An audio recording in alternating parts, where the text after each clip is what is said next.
It's commonly known that college students generally consume a lot of caffeine, whether it's so they can pull an all-nighter the week of finals, wake up in time for their 7 a.m., or because the GCBC stampedes are so addictive.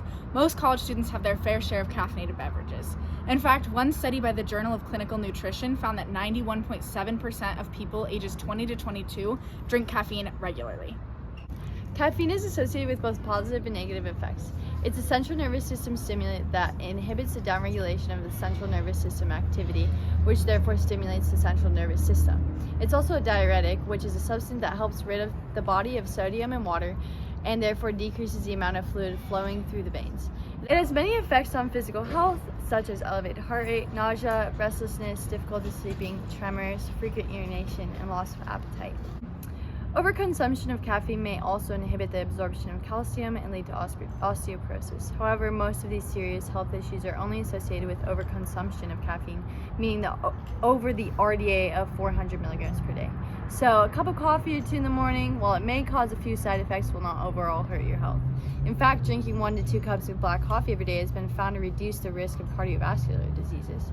Black coffee also reduces the inflammation level in the body because it is full of antioxidants and nutrients like B2, B3, B5, potassium, and magnesium. Therefore, as long as caffeine isn't being overconsumed, it's not a serious threat to physical health, and black coffee is one of the best ways to consume it in the mornings.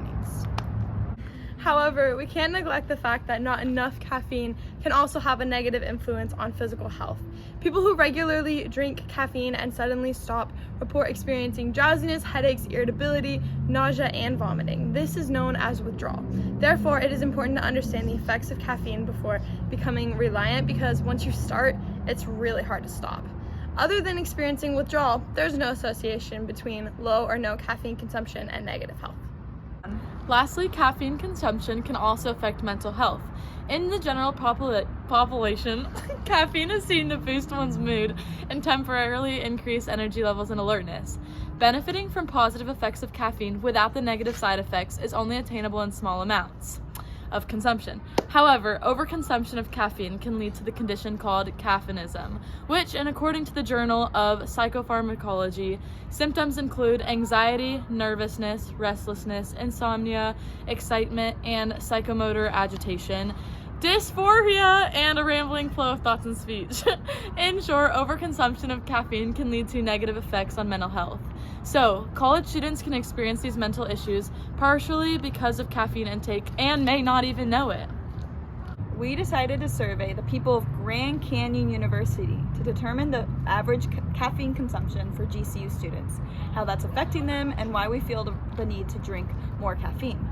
We learned that the students who depend on more caffeine are more likely to take more credit hours.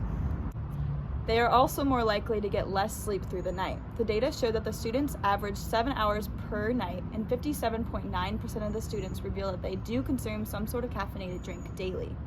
The data showed that 47% of the students who answered prefer coffee as their go-to caffeine drink. 30% preferred caffeinated drinks such as soda or tea, and 21% answered that they would prefer an energy drink. Further research explains that the coffee and energy drinks have an average of 70 to 100 milligrams of caffeine per 8 ounces.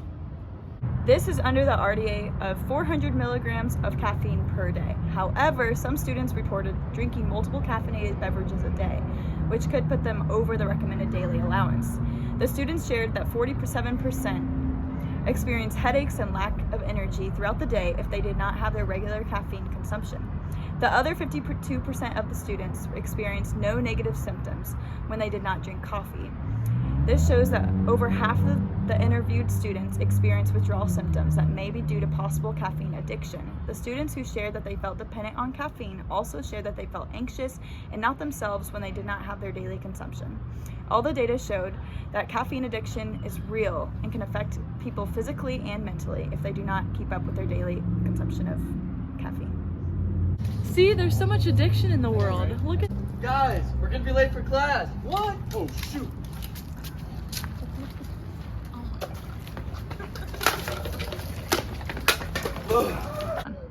Caffeine consumption isn't all bad. It's just important to understand how caffeine consumption can affect the mind or body so that students can be aware of how their nutrition is affecting them. So many GCU students drink caffeine all the time to benefit from its positive side effects without considering how else it could be affecting them. Be aware of caffeine consumption and stay healthy. Stop critiquing it and I'll be good.